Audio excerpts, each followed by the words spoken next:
vakara kalnciema entuziasmu un dejot prieku, ieraujot deju virpulī savus bērnus, jauniešus no 14 līdz 30 gadiem. 3 gadu laikā ir paveikuši nenovērtējumu darbu. Ir noslīpēti tautiskie deju soļi, lai pienācīgi un ģimeniski varētu uzstāties koncertos un deju skatēs. Spolēs, kā jau visām ģimenēm, ir ļoti daudz tradīciju. Katrs gads iesākās ar jauno ģimenes cilvēku iesvētīšanu kādā no Ikšķiles apriņķa atpūtas namiem.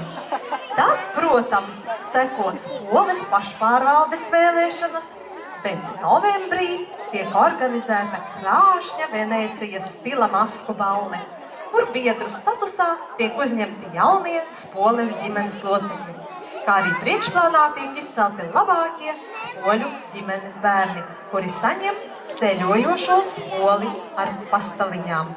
Viņa ģimenes sauklis ir Diegi Spolē.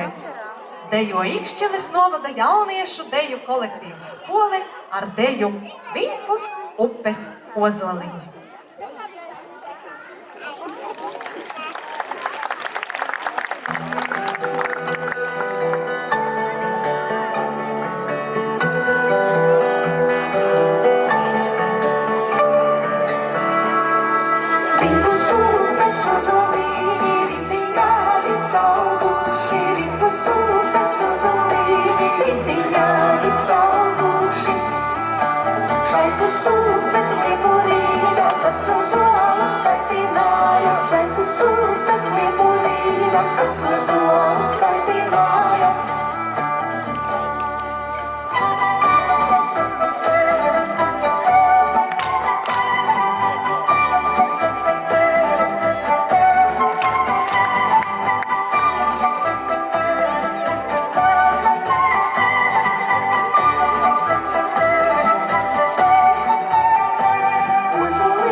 Be